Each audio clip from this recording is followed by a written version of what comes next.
Welcome, everybody. What's up, Bolts? I'm Fernando Ramirez. That sunglass donning, hat wearing, son of a gun is Dan in Daygo. Yeah, got my stunner shades on, fresh out the box. I'm feeling good. Are you feeling good about Monday?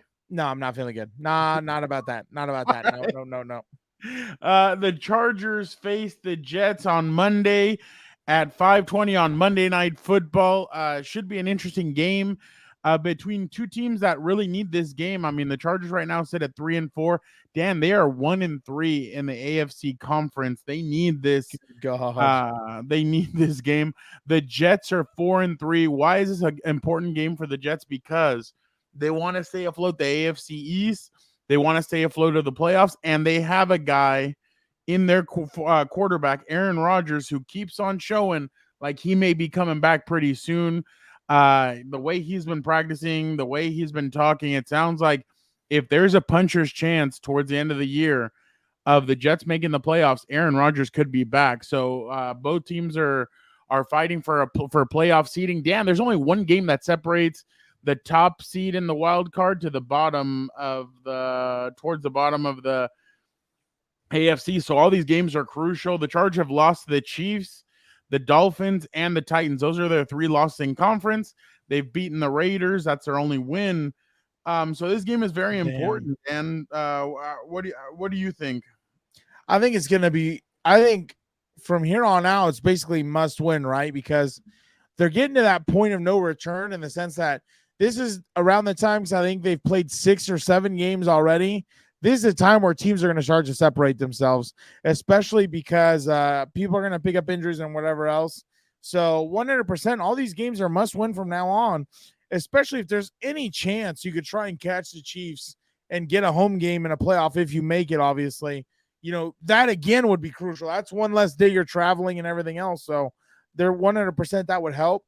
The other thing that's going to be tough about Monday is I already looked up the weather. The high is 58 and the low is 51 degrees. So an East Coast cold is a lot different than West Coast cold, that's for sure. So it's gonna be tough out there. It's gonna be tough out there. Who knows if it could rain or anything else? I don't know the East Coast people. I don't know if it's time for snow yet, but you bet your ass it's gonna be cold. And yeah, they're facing a tough team, dude. And all these are must win, especially like you said, in conference, in the division, because that's the one that really matters for playoff seedings and everything else. 59 degrees, Dan. It should drop to about 52 by the time they play. That's not that bad. But they're lucky. Tuesday it's supposed to rain and Thursday, so they're kind of getting out of it before they'll Dan, get it early. Who knows? Your phone real quick. Somebody sent you a text. But obviously, like I said, this is a big game for the Chargers. I mean, if you look at it, the Jets have been really stingy. They took the ball away several times from guys like Josh Allen, Patrick Mahomes, Russell Wilson, Jalen Hurts. They've taken the ball. The only time that they had a game where they truly were able to where they got dominated was against the Cowboys, 30-10. Other than that, they have not given up that many points.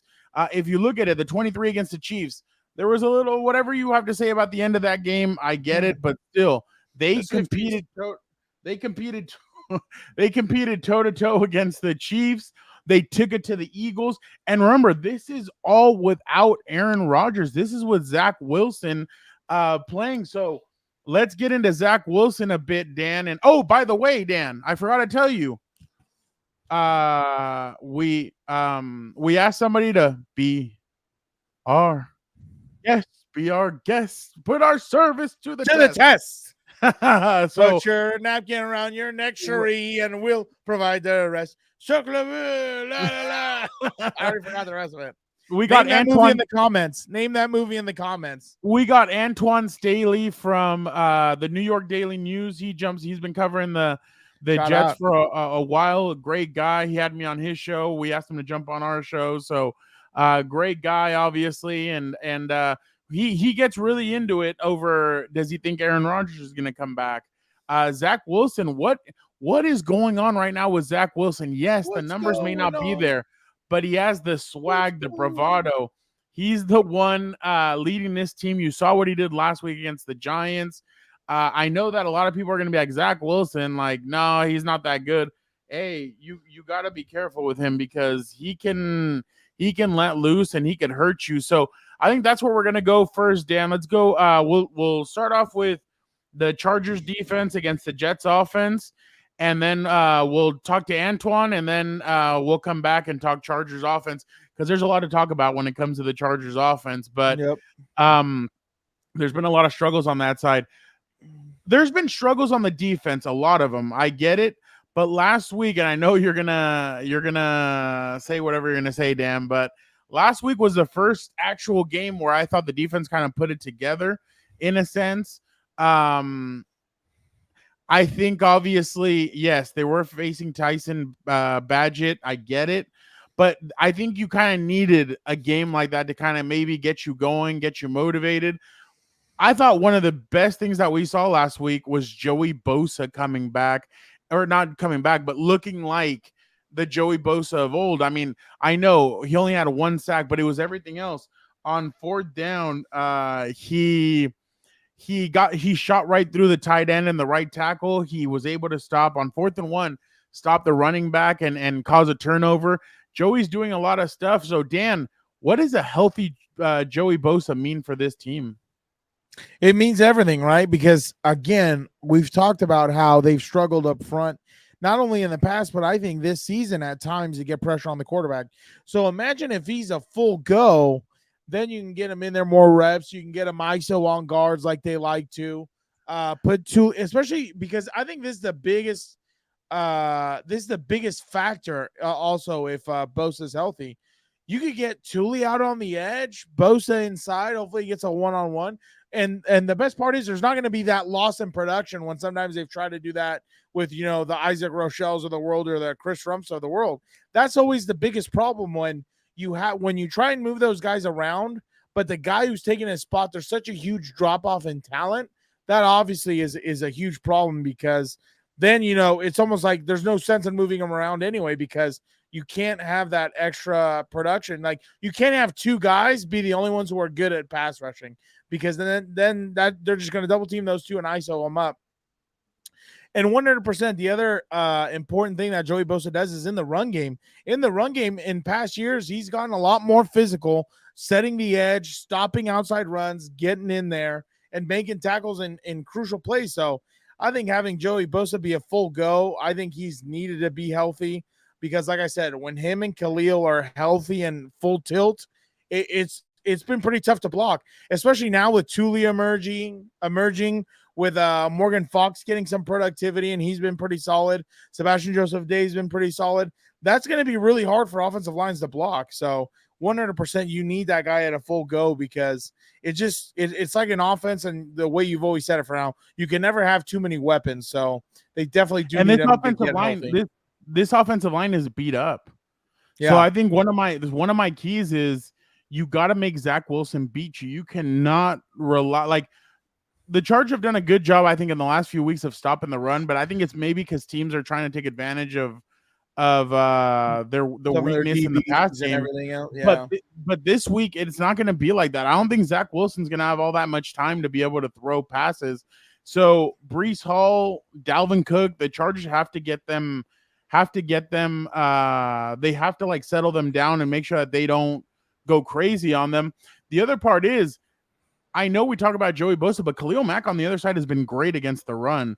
You can tell that Joey and him, that's an underrated part. And I feel like some people don't notice that, is that they're so underrated. That's Thule also puts his helmet down and he makes tackles. So I feel like that's been the biggest difference this year. Because remember, in years past, they couldn't stop the run. And I feel like this year they're kind of doing that at a better pace. To be honest, I think they're doing such a good job of slowing down the run. I know they're not like top 10 or anything, but still it's a lot better than it has been in years past. I mean, right now, let me see where they're at.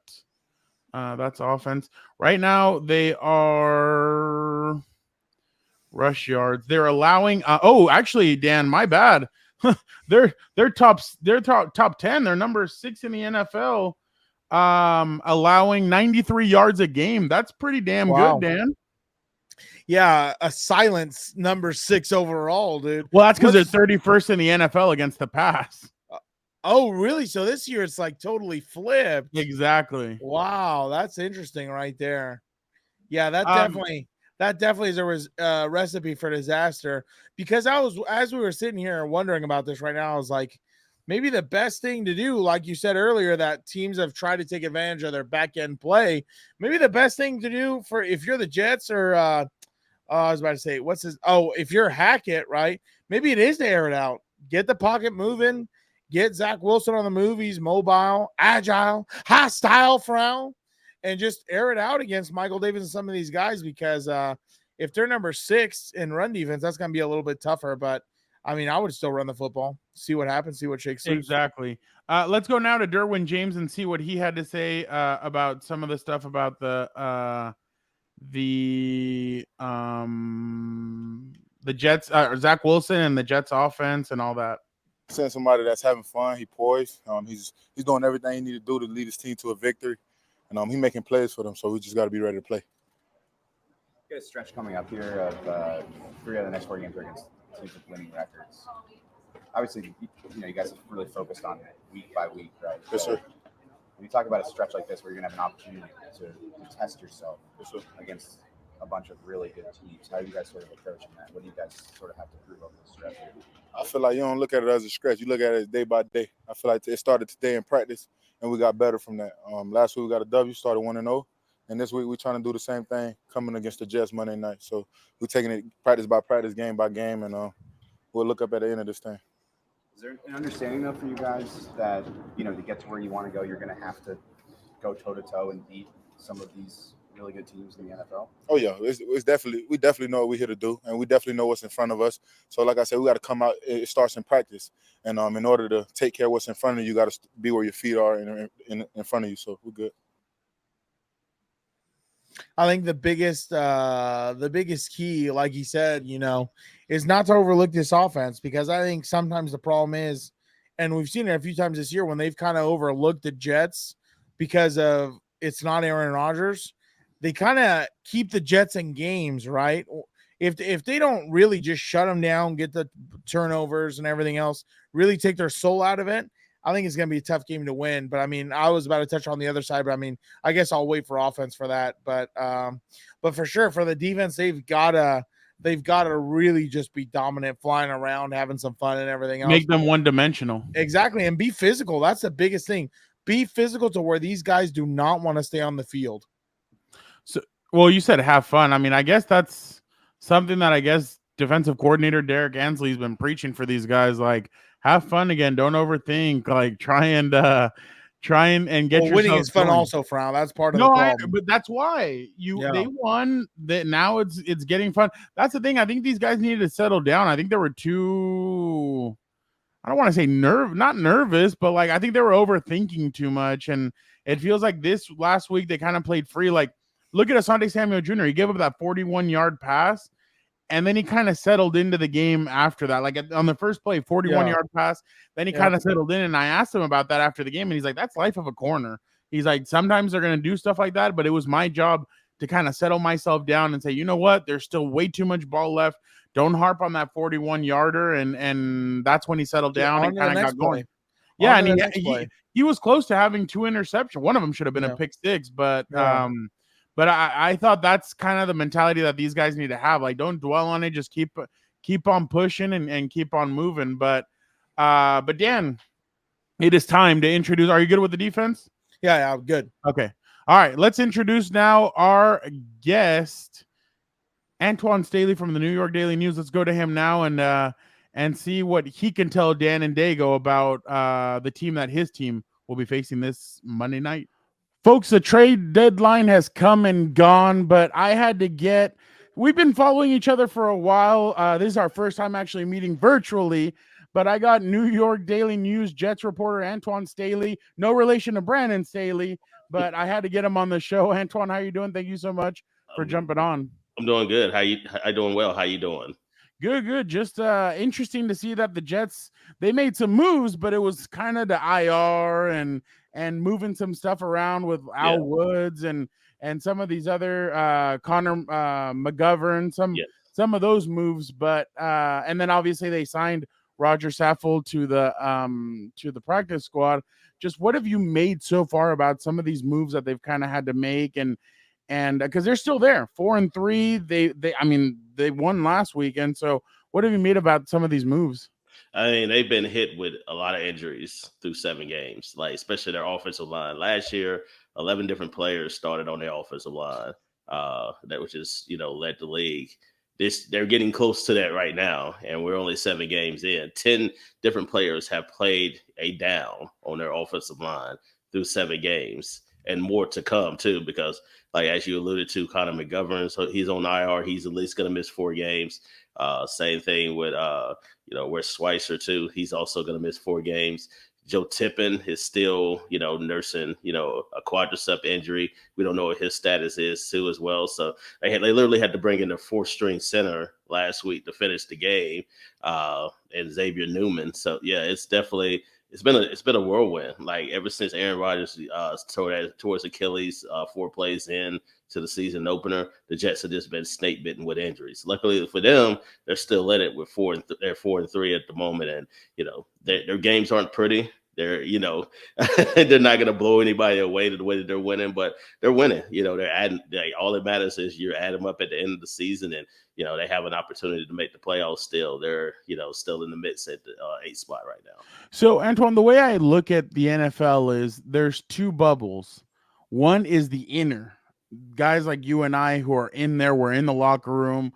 We're there every single day. Then there's the outer bubble, the people that really don't know, but they think they know. They make no, it's true. These people make guesses sometimes, and they fit narratives. But let me ask you, as somebody who's in there, when you start seeing Aaron Rodgers walking, like it's been kind of a slow pattern, like a couple of weeks ago, like he shows up in crutches. Then the couple of days later, he shows up with no crutches. Then he starts warming up on the field. And then last week, he's doing kind of some play action stuff. He's throwing it around. Just what is the census of Aaron Rodgers right now? Well, I think people are optimistic that he could possibly try to make a return. But nobody will give like a definite timeline, to be honest with you. So what it boils down to is just how he's going to recover. I don't think he wants to necessarily give a timeline, simply because if he does, then people will anticipate him being ready. And let's say he has a setback, then obviously it's going to be disappointing. I think a couple of things there is going to factor in. One, obviously, how the Jets are doing. If they're in the playoff race, then I think he'll, possibly come back if healthy enough. I think the other thing, and we just kind of alluded to the offensive line, I don't know if you want to rush somebody back when you have a makeshift offensive line, especially with a guy that'll be 40 years old in about a month and some change, coming off an Achilles injury. So we're gonna see. Like, it's just gonna be one of those things. Like, we're gonna see. I don't know if it's gonna happen. I'm not doubting Aaron Rodgers can do it. I'm doubting that you want to put him in a bad situation. And then for the simple fact, he hasn't played football in, a long time too. So he's going to need to get acclimated back to, playing once again. So there's a lot of things that go into it, but, they're definitely optimistic. They love having him around. I think his presence has made, a positive light, not only on Zach Wilson, but also the rest of the team. When you speak of, I'm sure now you have to pay attention to the Pat McAfee show on Tuesdays when Aaron jumps on there and stuff.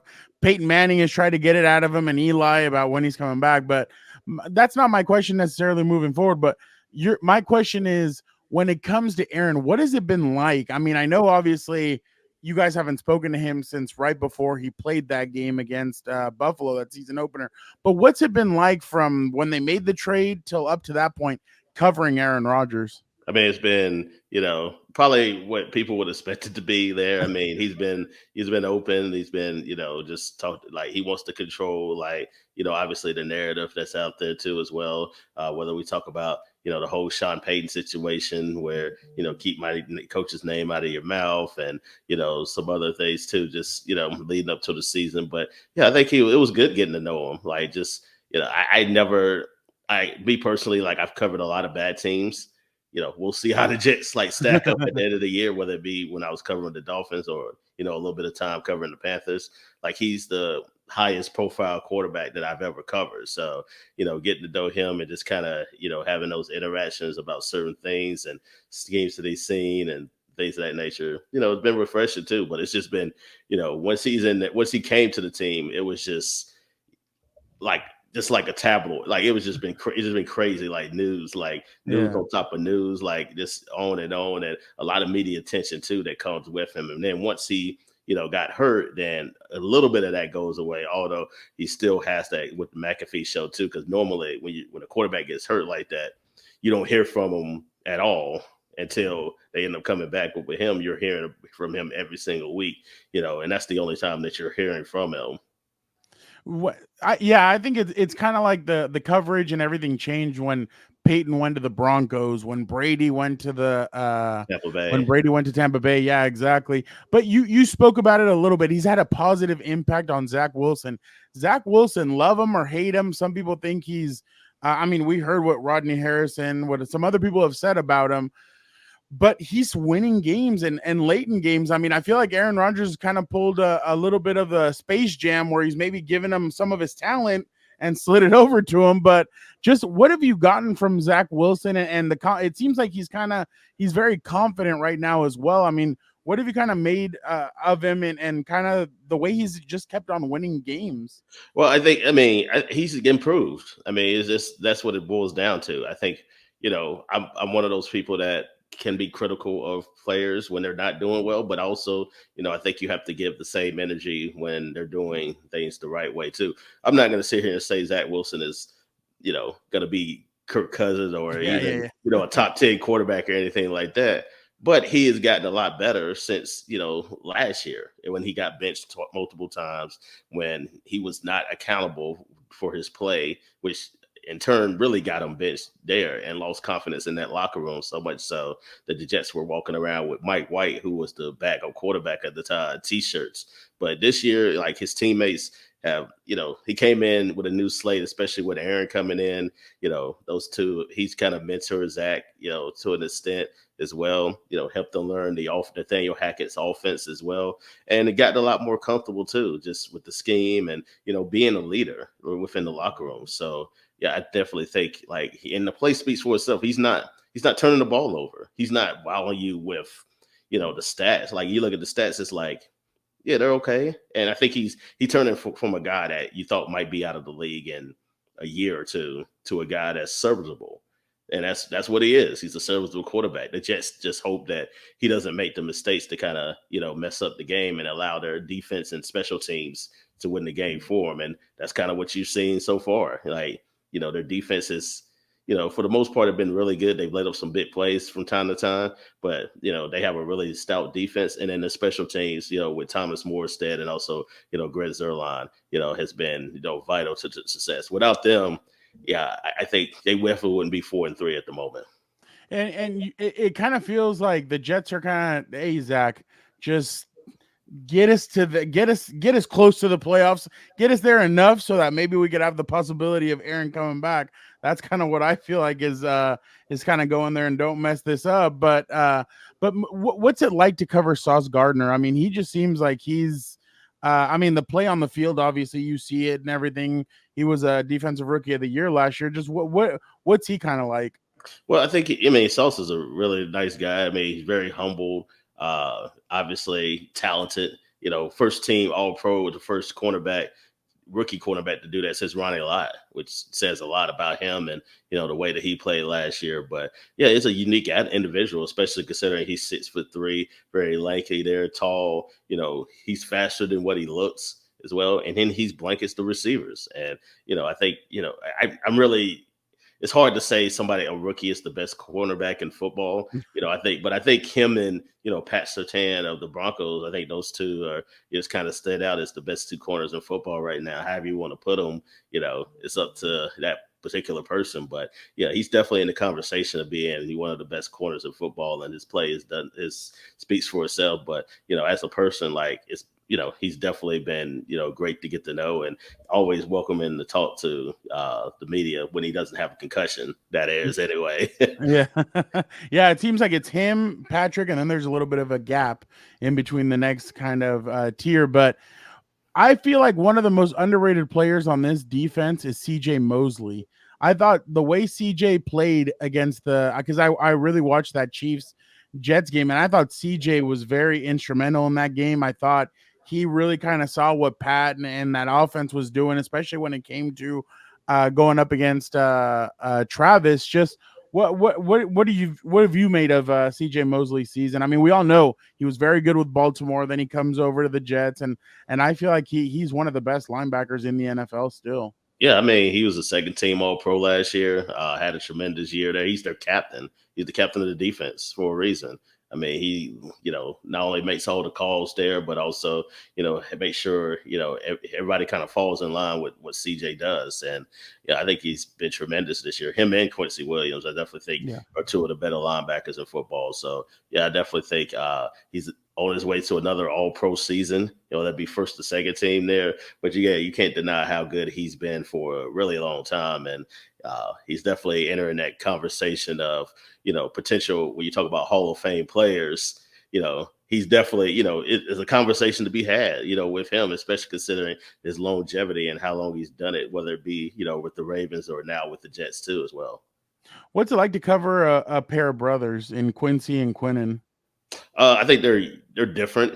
And Quentin is kind of, he doesn't say a lot, at least not to the media. He doesn't say a whole lot too, man. He's kind of, straightforward and, straight, like just kind of, about ball and all of that. I think Quincy is more of a little bit more open and a little bit more talkative to the media there. Obviously, you look at their size. I mean, there's, again, two completely different players. Quincy is more an undersized linebacker who's, lightning quick too, as well, which is, I think a lot of people have seen on the field. And then obviously Quentin is, more, obviously went to the larger school in Alabama, big defensive tackle there and can get pressure on the quarterback while also can stop the run too as well. So yeah, they're definitely unique, definitely two different personalities and then two different players too. But yeah, I think Quincy has been, I'm glad people are really seeing how truly good he is. Because I think we've seen that the last couple of years, especially last year, which got him paid in the free agency. Why the Jets gave him a 3-year deal. Yeah. No, and I feel like everybody looks at what the Baltimore Ravens have at the linebacker duo. I think everybody looks at the 49ers. I don't think the Jets are talked about as much when it comes to Quincy and CJ. I feel like those two are a pretty good dynamic, and I feel like they should be talked about a lot more. I mean, Robert Saleh has done a good job there with those guys. But Garrett Wilson, do you feel like patience has kind of had to be kind of the name of the game this year with him, especially because he's expecting Aaron Rodgers to come in here, sling him the ball and everything. And obviously it's back to Zach Wilson, but do you feel like that's kind of been something that Garrett has kind of had to learn this year, patience, because obviously Zach isn't Aaron Rodgers, as we've said. And do you feel like that's something that he kind of has had to learn? Not really. I think he learned it last year when he played with 4 different quarterbacks. I mean, he played with Zach, he played with Joe Flacco, he played with Mike White, played with Chris Strebler. So, I mean, I think you can line Garrett up with just about anybody. Last year was really stressful for him, but he still produced and still was the offensive rookie of the year. So I think with Garrett, it's like I'm sure it was some disappointment that, Aaron is not there and throwing him the football. And I think a lot of people expected him to take that next jump up, kind of like, be in that conversation like a Devontae Adams with the Raiders, because Aaron's former teammate. But, Garrett can produce with anybody. And I think we've seen that, whether you look at the Giants game, whether you looked at, a game against the Cowboys or any other game this year that, if it's Zach, if it's Aaron, if it's, almost whoever, he's going to go out there and produce and put up big numbers. I have 2 more questions and then I'll get you out. Again, we're talking to Antwan Staley, New York Daily News Jets reporter, so gracious to give us a little bit of his time. Just when you look at the running back dynamic, I mean, they signed Dalvin Cook, Breece Hall's come back. Breece Hall's looked good at times. He's had really good moments. Just what have you made of the running back dynamic there? Well, I mean, Breece is, I think, we already knew Breece was going to be the guy eventually once he, got up to speed there. It was just a matter of, you look at the history of guys coming off ACL injuries prior, like before the season started, and it wasn't necessarily really good. Like you had to go back pretty far to find the last guy that really had success coming off a ACL injury. And now Breece Hall is on his way to 1,000 yards, over 1,000 yards season.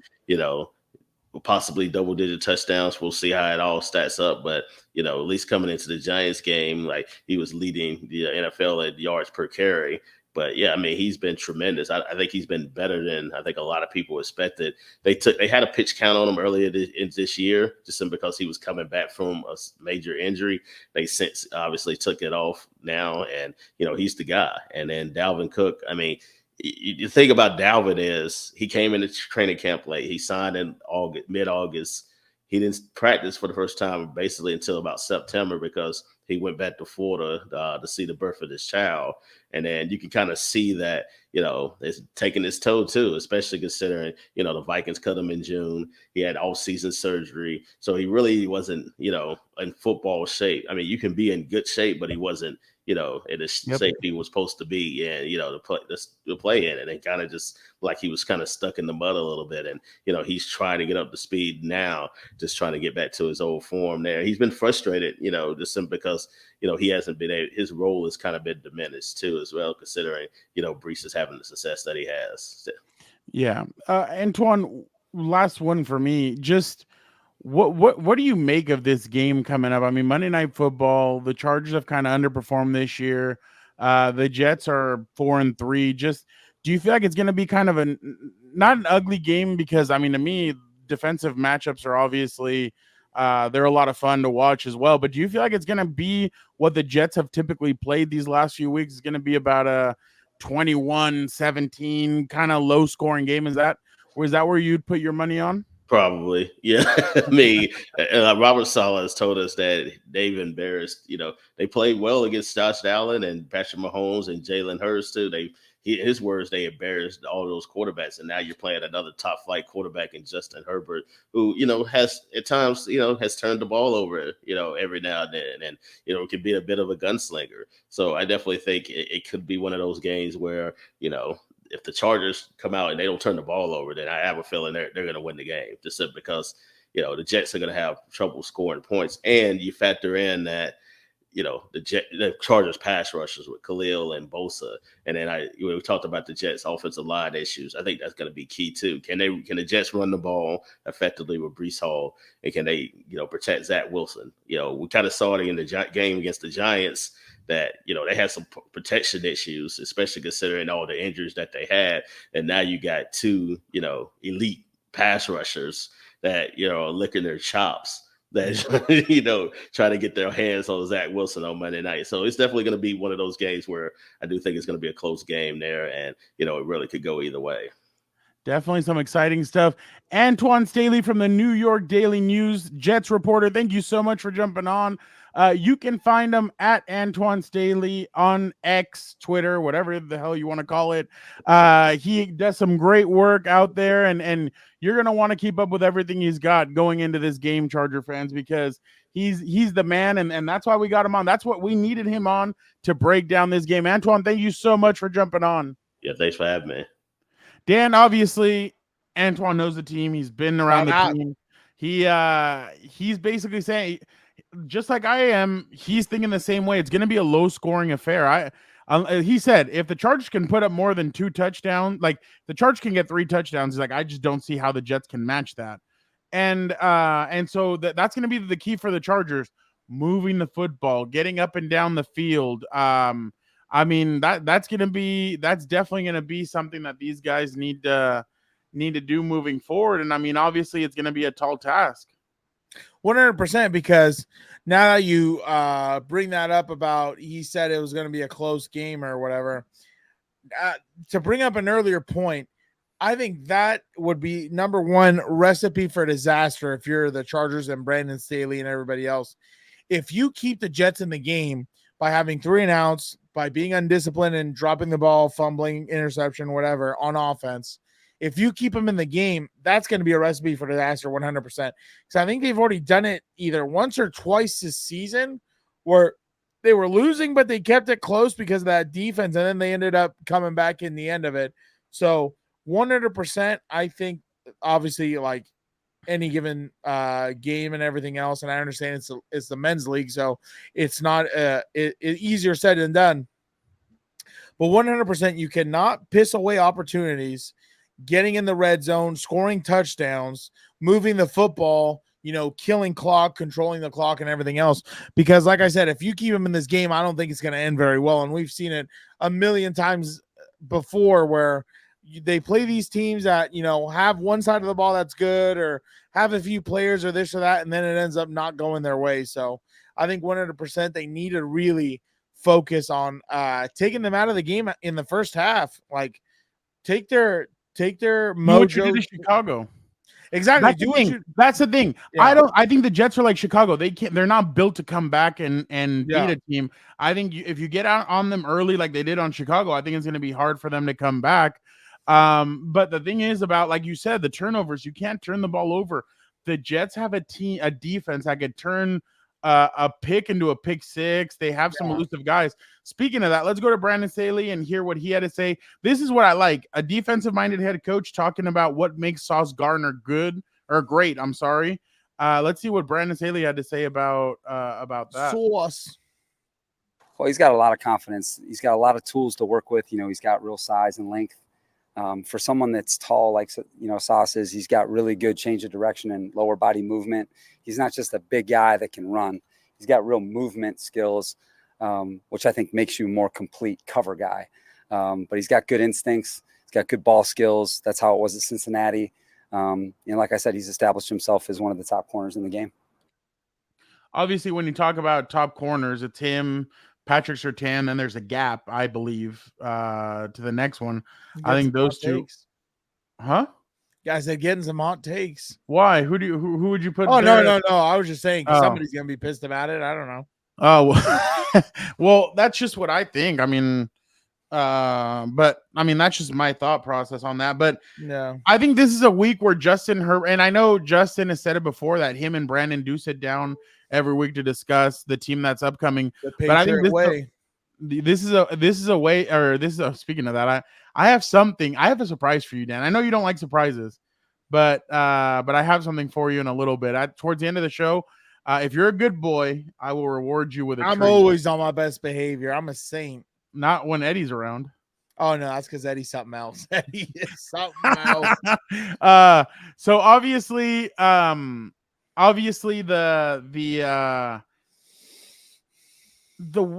thing about Sauce Gardner, he reminds you a little bit of Richard Sherman. He's 6'3" almost. Oh damn! And you know that the Chargers did their homework on him when he was coming out in the draft. And I know he was top 5 in the draft, but still, you do your homework on him and you see just what you have in him. And the guy fits the billing. I know he went to Cincinnati, but I mean, that's exactly where Travis Kelce and Jason Kelce went to school. That's where some other guys have gone to school. So I'm impressed with the way Sauce Gardner's really come into the league and taken it by storm.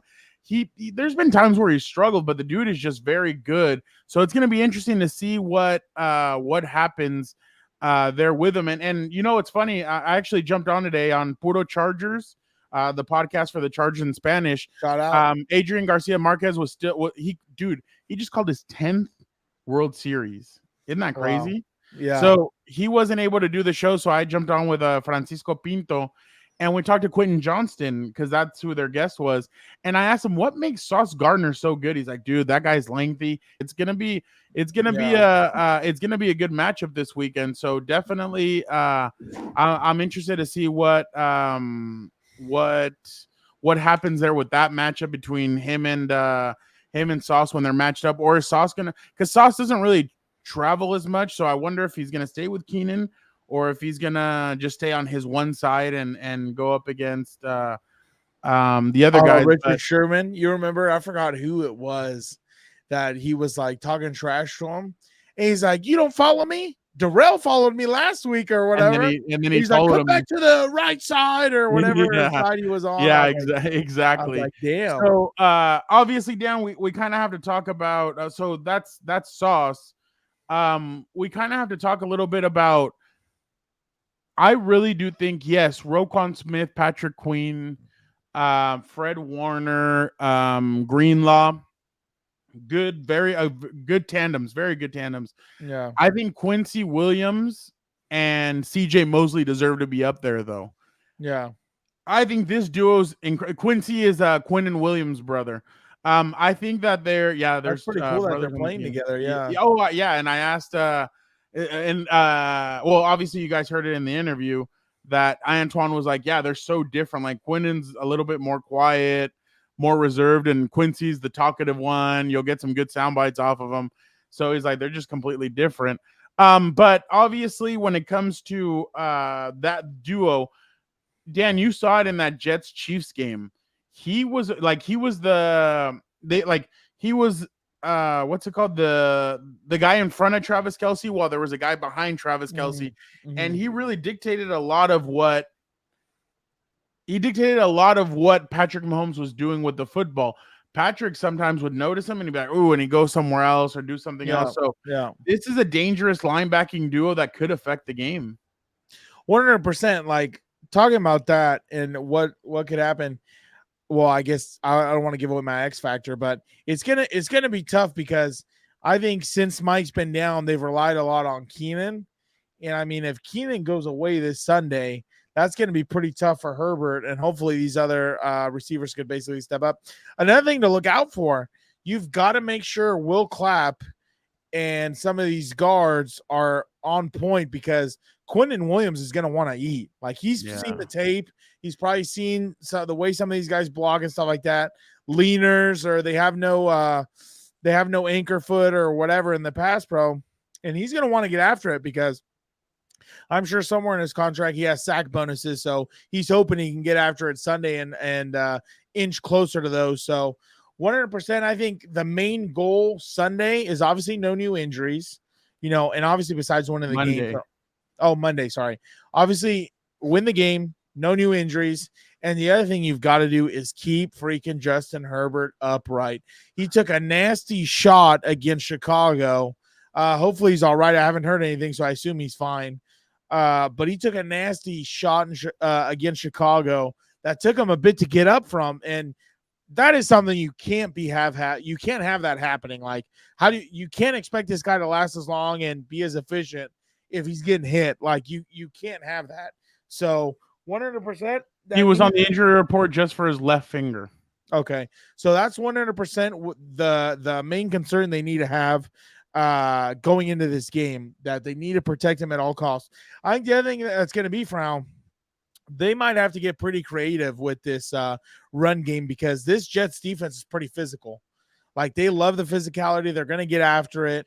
So it's going to be pretty tough to run the football against them. No, it's not actually. Well, we'll get into that right now, but let's go to Justin Herbert. Justin spoke about if teams are game planning for him any differently or anything like that. So let's go now to hear what Justin had to say about if teams are game planning for him differently. Have you seen any change in how teams are playing you structurally from a coverage standpoint? I think each team kind of do what they want to, and I think we have to have a good plan going into each week, knowing that we're going to see something different.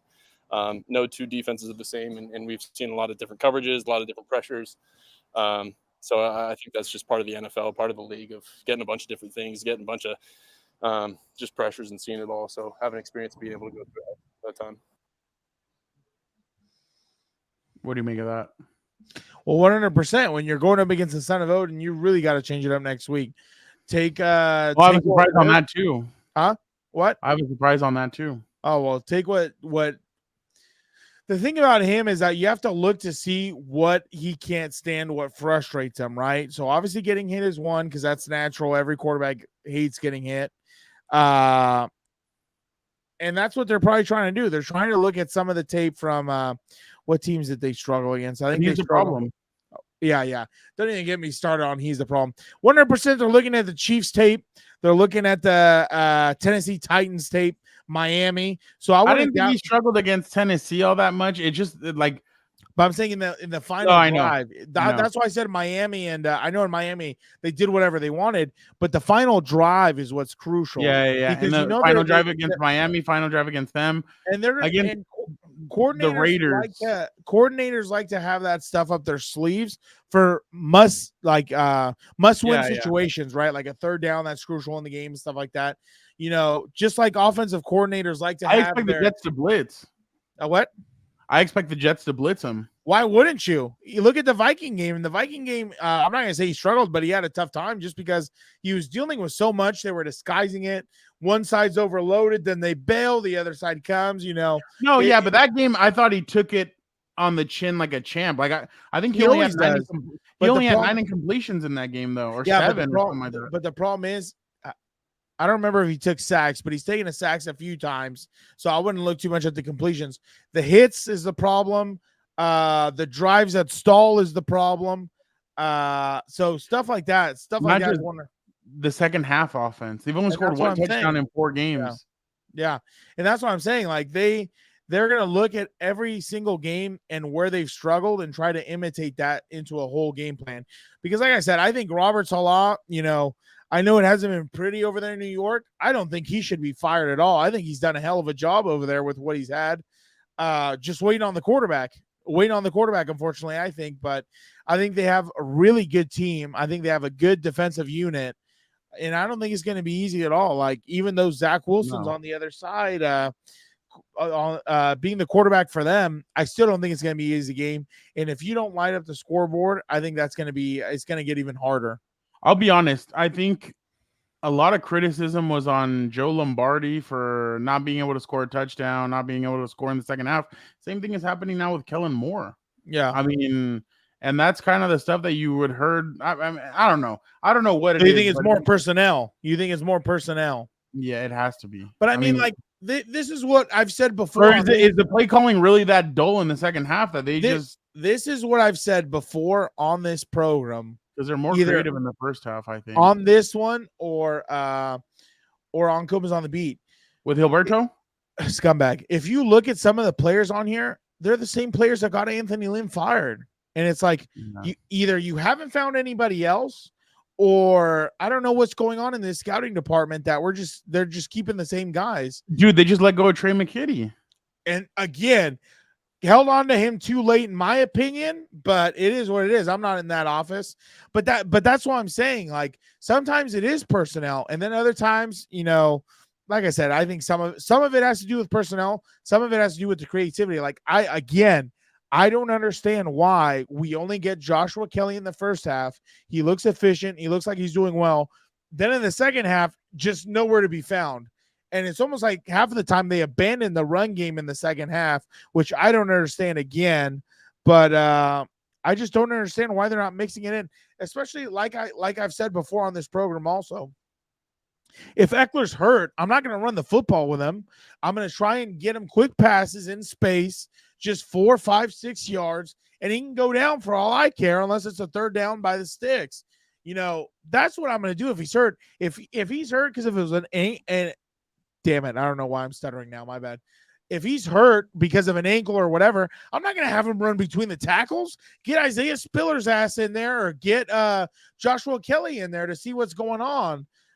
One thing I did like that I hope they do this week also, get I always butcher his name. I think it was McFadden. You see they use McFadden as a fullback? Yeah, I did. Against Chicago, they did it exactly what you need to do. They did it a couple of times, and I thought that was actually pretty creative. But then they go away from it. That's the part that bothers me. It's like, you need to keep it up. You need to. What is this? You're an idiot. Today, Junior. You're an idiot, Frau. Yeah, sorry for the brief study there. I don't know why that happened. Can I piss you off real quick? Oh, what? Trey McKitty was selected. Oh, see, now you're trying to. Trey McKitty was selected 97th overall. 15 selections later, from your USC Trojans, Amon-Ra St. Brown. See, you're trying to get me into dangerous water. No, If you want me to talk about no executives, dangerous. I No, can. positivity. I can talk about executives. No. We've talked about this before. No. Like, No. if you want me to No. do it, I can do it. We No, can talk you're about good. this. You're good. Positive We want thoughts. to talk about drafts. We want You to talk know, about you know. grades. No. I got you. Hey, let's No. go to it. No. So Are you good? Are you sure? yeah, I'm good. Okay, we'll say that for another day. Apparently, Let me tell when I got a whole Hilberto's, ass analysis just when waiting. Hilberto's here. But I'm that's gonna the be stuff honest. you I run think into. I've been noticing something that I think you've been saying for a while. You've been banging your hand on the table for it. They need to run Josh Kelley more. I don't know why he's not receiving more snaps. I thought what he showed against the Kansas City Chiefs, I thought, okay, wow. And then in the second half, they went away from him. I thought they've kind of gone away from him. I know Austin Eckler's back, but there's something that you've been saying for a while, and I think they should implement this a little bit more.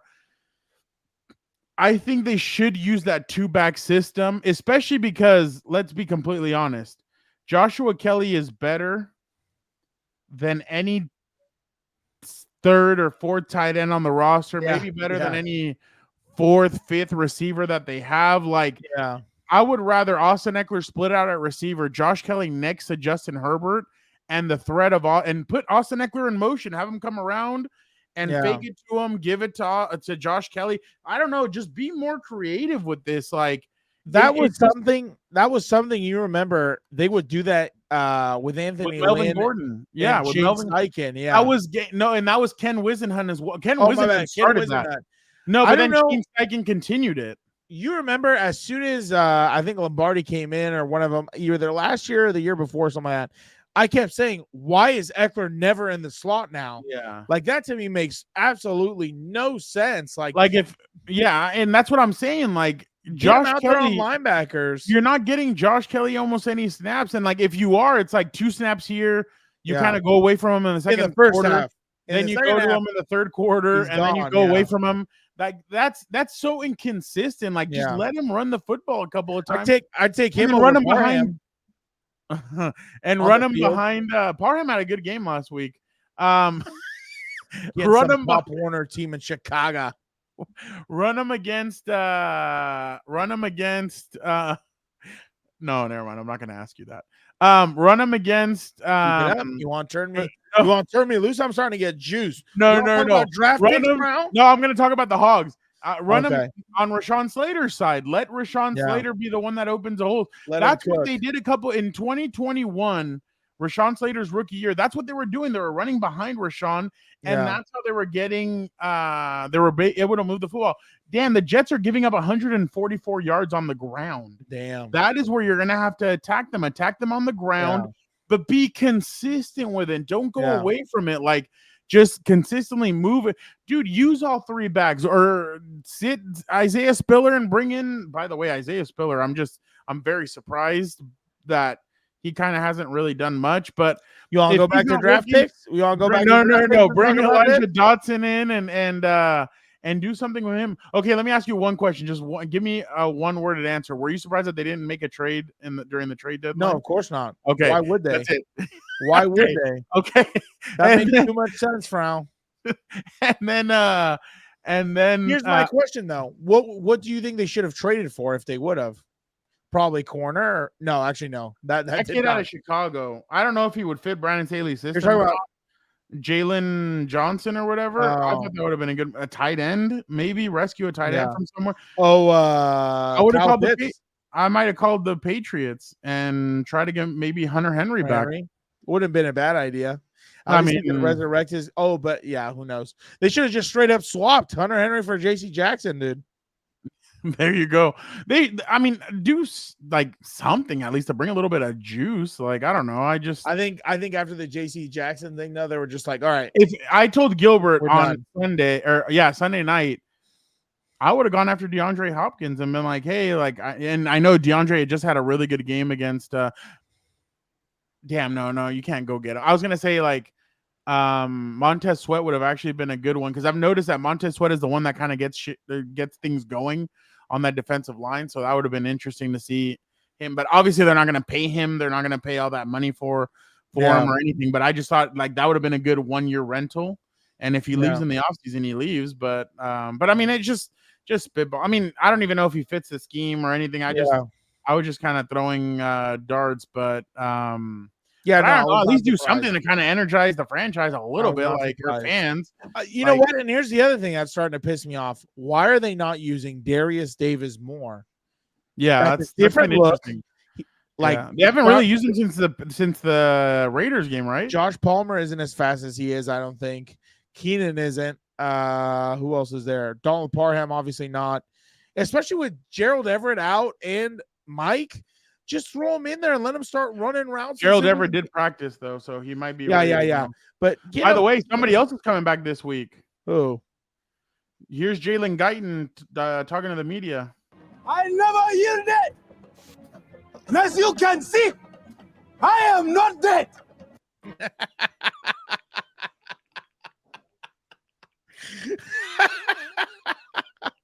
We've been out for like a year and a half or something. A year. But Jalen Guyton should add, and he told Chris Rim from ESPN, because I wasn't able to make it.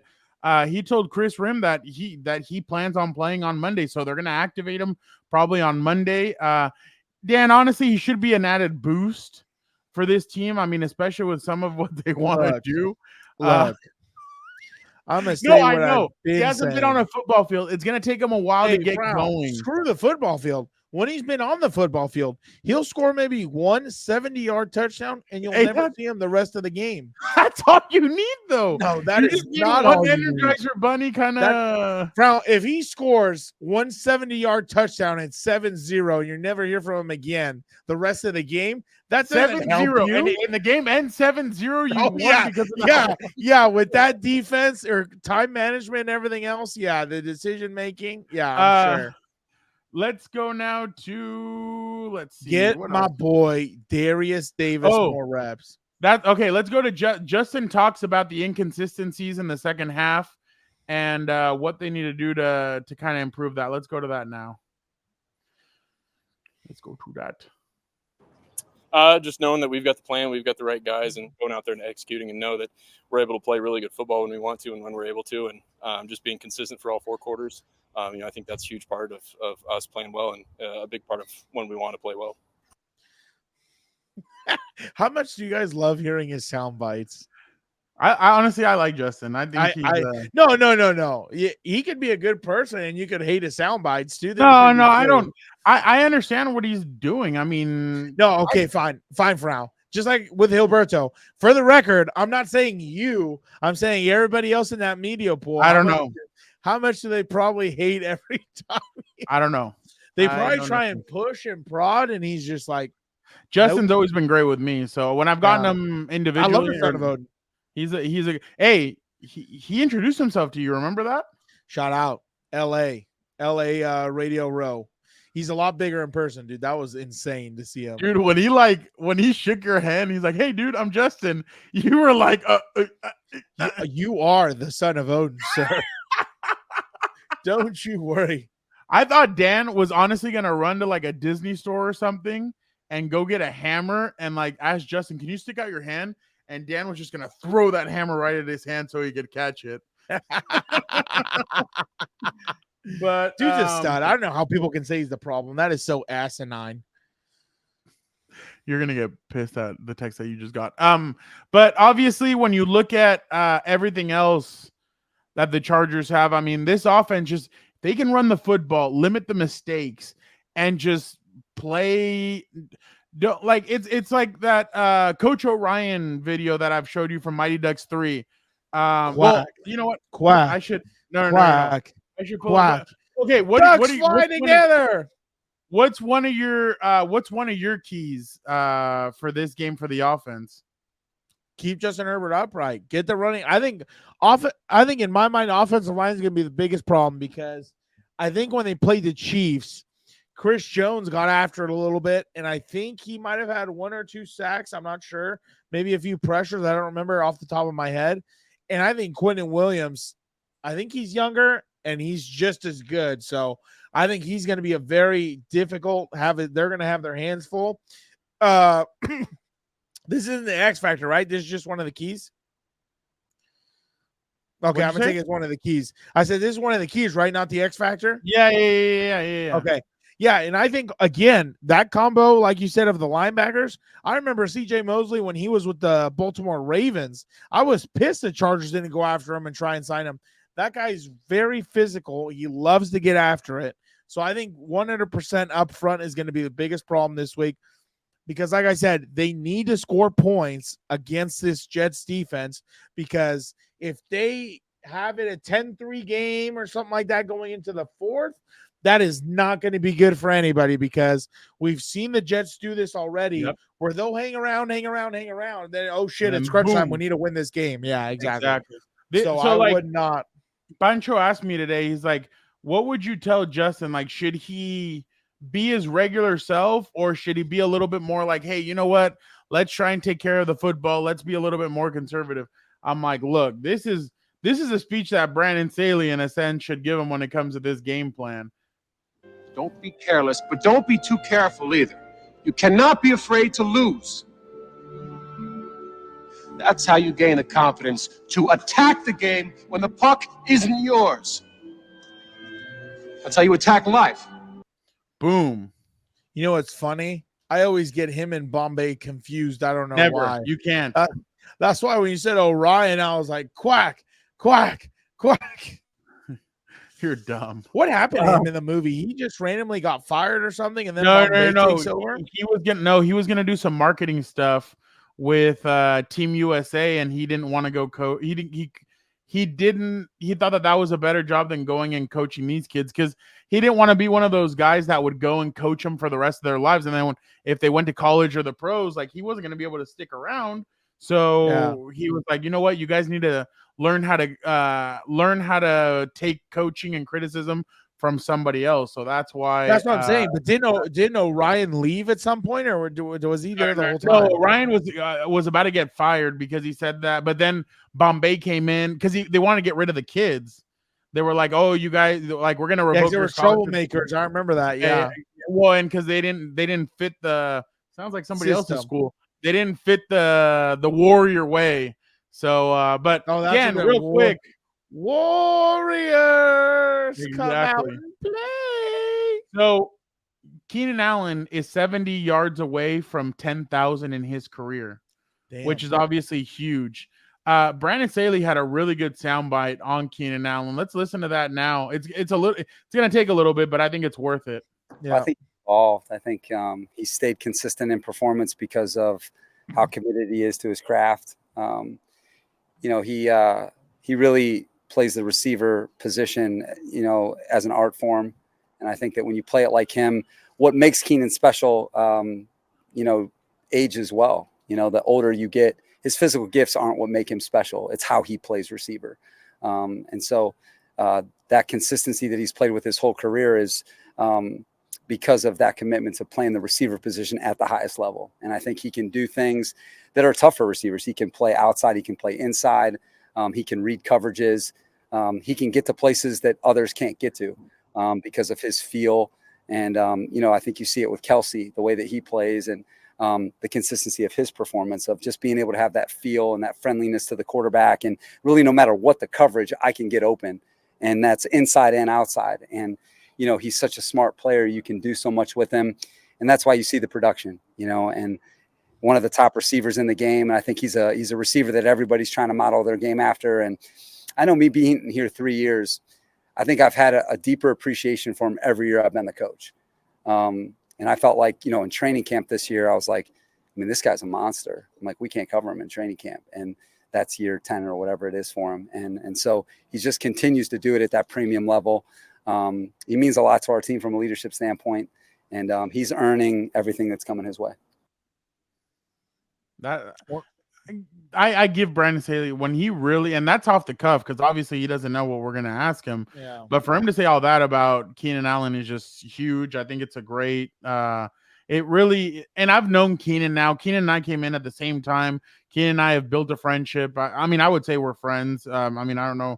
I have a job to do and everything. Keenan understands that, but I think we get along really well. We understand each other. We're the same age and everything. So And Keenan's always been a great guy. He'll always talk to the media, no matter if he had 2 fumbles and 2 catches, or if he had the 200 yards, whatever it is, Keenan will always talk to the media. So I think Keenan's a special player. I think he's very underrated.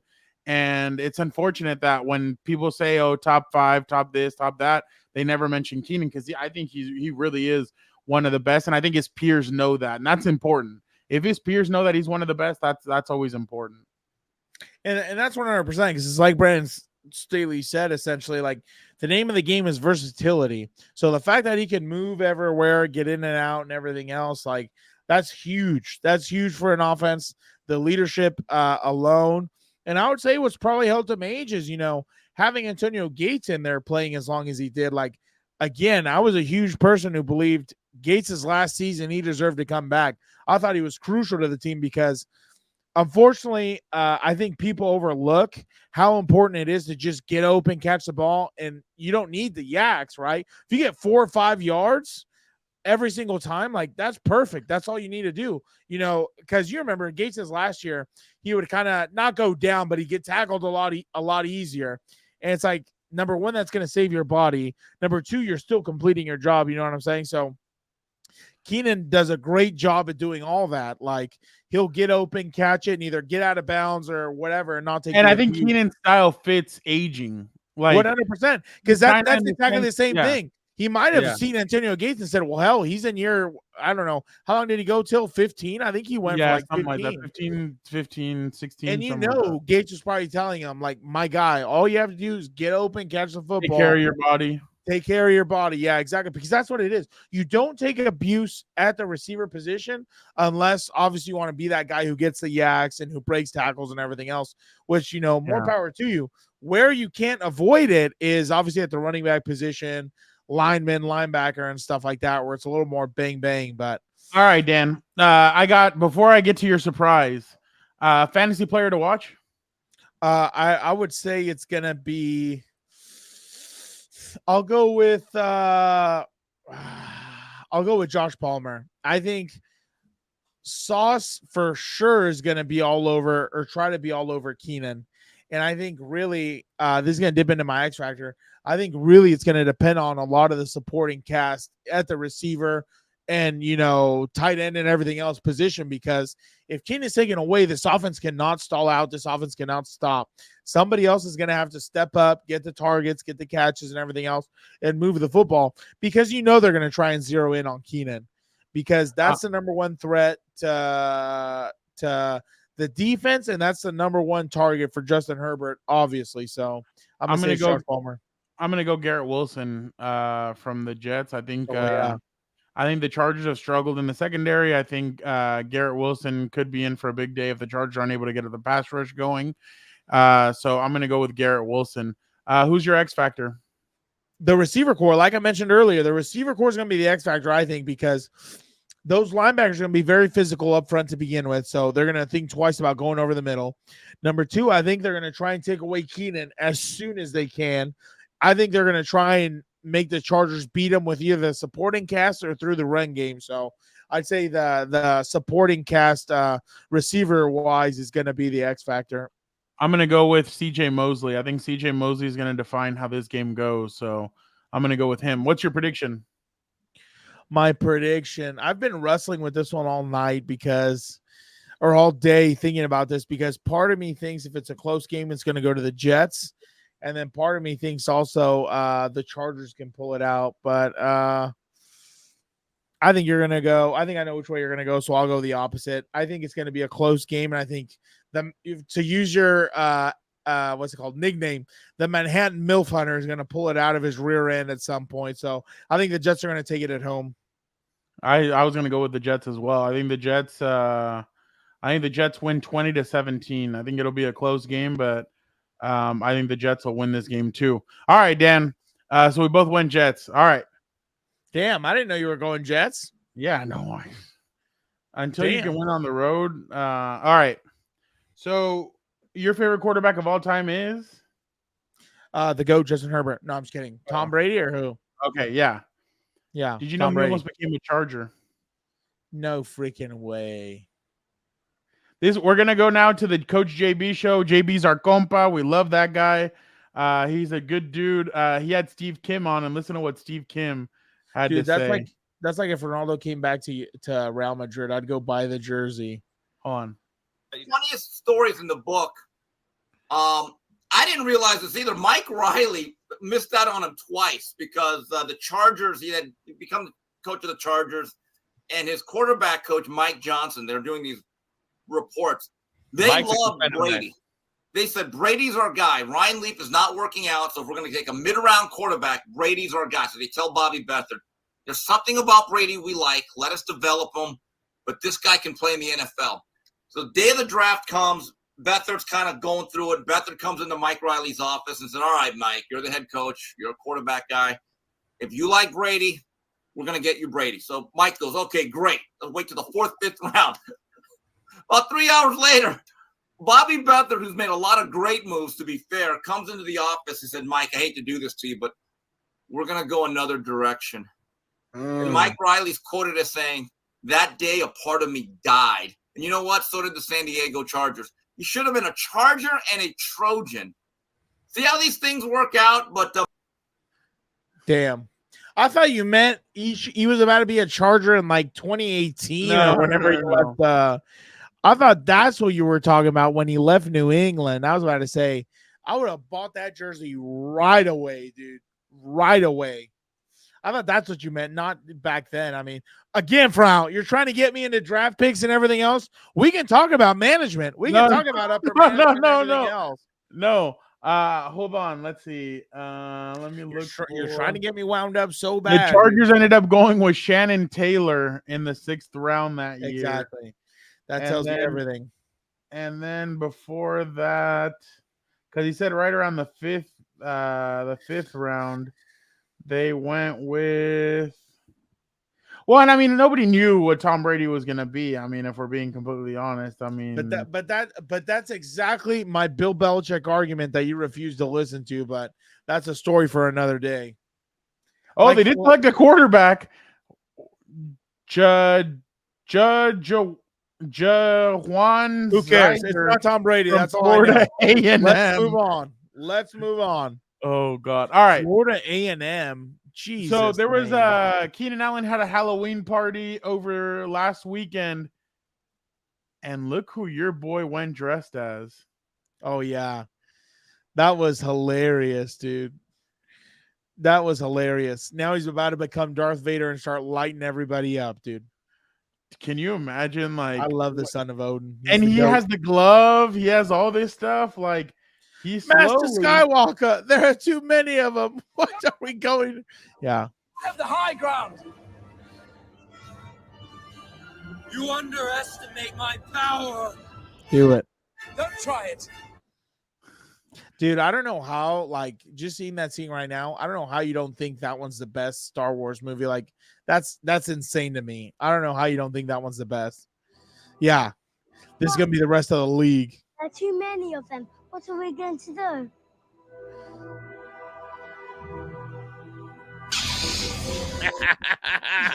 That's going to be the rest of the league. He's going to wipe them out. The villain arc has commenced, Frau. Oh, never mind. I'm not going to go there. Start slinging it. Can you imagine? I hope he does light them up. All the trash they've talked, half of these fools, I hope he makes them eat their words. I mean, we've seen that video that I've played for you before about Roman Reigns. Yeah, who he could be and everything. I mean, I'm excited, dude. You'd be his wise man. His wise man. Wise man. I'll just go like this every single time he walks in a room. Acknowledge him, my tribal chief.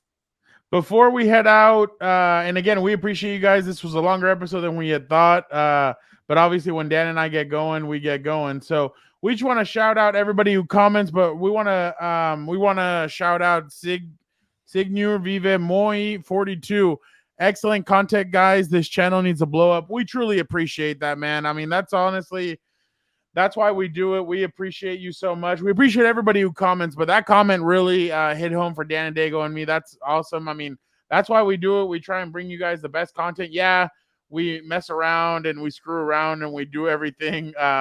We joke around and stuff, but honestly, we just do it to bring you guys entertainment, and hopefully you guys appreciate all the Get a laugh while you're at it. Yeah. all the weirdos, all the stupid stuff that we do, but that's just how we are. That's how Dan and I are in real life. I mean, if you guys are wondering how we are, I know somebody had a theory that I'm Dan and Daygo's really me, and I just put on glasses and I edit it and stuff. So so yeah. But honestly, guys, thank you guys from the bottom of our hearts. Thank you guys so much for checking out another episode of What's Up, Bolts. Again, as soon as the game's over, Dan and I will have a recap of the game, and we'll put it out there so all you guys can check it out. Again, thank you guys so much. Don't forget to check out everything else on Compas on the Beat Network. Don't forget to like, comment, subscribe. Be a compa. Tell a compa about what your compas on the beat are doing. Thank you guys so much. All you. Have a great weekend, and thank you guys so much for checking us out.